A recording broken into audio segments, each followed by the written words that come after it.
Bonjour et bienvenue sur Rubber & Steel, la chaîne pour tout savoir sur les montres. Aujourd'hui, on va vous présenter 4 montres chronographes automatiques à moins de 1000 €. Et honnêtement, je ne pensais pas que c'était si dur pour trouver des montres chrono auto dans cette gamme de prix. Mais en fait, c'est quasiment mission impossible, ce qui fait qu'on en a trouvé que 4. Donc, soyez indulgents.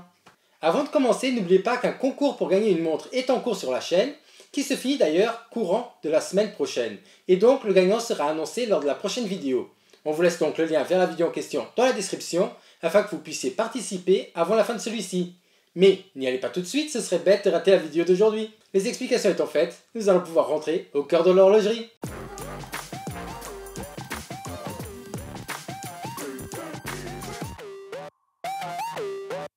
Commençons directement par la plus connue, qui est la Seagull 1963. La montre en question existe dans plein de couleurs différentes et de tailles, mais pour moi la plus belle des versions est celle-ci avec son esprit vintage.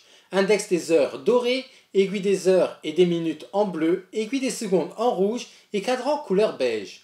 En plus de ça, la montre a à 6 heures des inscriptions en chinois qui donnent vraiment du charme à la montre. Et le plus beau n'a même pas encore été montré, car la plus belle partie de la montre est à l'arrière quand on lui enlève son atto qui recouvre le fond du boîtier. Fond de boîtier qui est lui transparent et qui permet d'apprécier le mouvement manuel qui est magnifique quand on considère que la montre se trouve sur Amazon pour moins de 250 €. Ce serait dommage de s'en priver. Ce modèle en particulier fait 38 mm de diamètre et est d'ailleurs venu accompagné d'un deuxième bracelet en cuir, ce qui malgré sa qualité médiocre est toujours appréciable. Attention quand même lorsque vous achetez la montre sur Amazon, car il n'est pas rare que lors de son arrivée en France, la douane vous impose encore des frais supplémentaires. Mais bon, rien de très méchant, puisque même avec ces taxes, la montre ne devrait pas dépasser les 300 €, ce qui en fait quand même une montre chrono à prix mini. Bien entendu, on vous laisse dans la description le lien vers la vidéo de présentation de cette montre qu'on a déjà faite sur la chaîne, ainsi que quelques liens Amazon pour ceux et celles qui veulent peut-être l'acheter. La deuxième montre, qui est d'ailleurs une marque française, est elle équipée du même mouvement que la Seagull, et c'est du côté de chez Baltic que ça se passe. Ici, on va avoir un style beaucoup plus moderne et épuré, puisque si on enlève les index des heures, on n'a plus aucun chiffre sur le cadran.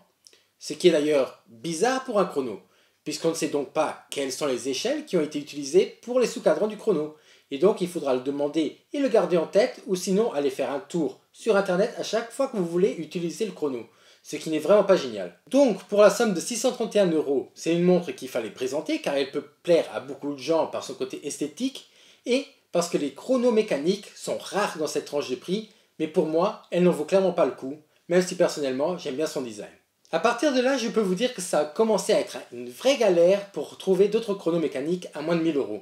Et les recherches ont duré des heures et des heures, mais on a réussi à en trouver deux de plus. Donc un petit like pour l'effort, un abonnement et l'activation de la cloche pour avoir les notifications quand une nouvelle vidéo sort serait fortement apprécié. La prochaine montre vient certes d'une marque qui n'a pas que des supporters car elle est connue pour ses montres hommages, qui forment d'ailleurs une grande majorité des montres qu'ils vendent, mais ils ont au moins le mérite de proposer à des prix restant abordables des montres à chronographe mécanique, ce qui est quand même un excellent point.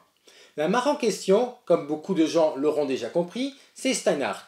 Malgré le fait que mon ressenti de la marque était assez mitigé, il faut dire que quand on regarde toutes les variantes niveau chrono automatique qu'ils proposent dans le budget des 1000 €, on ne peut qu'être impressionné quand on sait à quel point c'est rare d'en trouver. Le problème des montres peu chères, c'est souvent la taille des boîtiers, puisque pour faire peu cher, l'ingénierie derrière n'est pas très poussée, et donc ça fait des mouvements très grands à emboîter, et chez Steinhart, ça se fait bien ressentir. Puisque si vous voulez rester sous la barre des 1000 €, vous avez le choix entre deux diamètres différents. Soit vous prenez du 47 mm, soit vous prenez du 44 et c'est tout.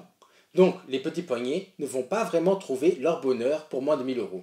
Mais si vous êtes prêt à dépasser ce budget, que ce soit même seulement de 50 €, vous pouvez déjà trouver des chronos avec un diamètre de 42 mm, ce qui est déjà bien plus facile à porter, même si ça reste encore assez grand. À l'intérieur de ces montres, on ne va plus retrouver de mouvements chinois, mais bien des ETA, ce qui est un excellent point, puisque comme ce sont des mouvements qui sont produits en masse, et qui sont emboîtés dans plein de montres différentes, vous pouvez être sûr de leur fiabilité. Donc en final, on ne peut que dire bravo à Steinhart d'avoir réussi ce que peu de marques ont réussi à faire, en proposant des chronographes avec des mouvements ETA pour moins de 1000 €.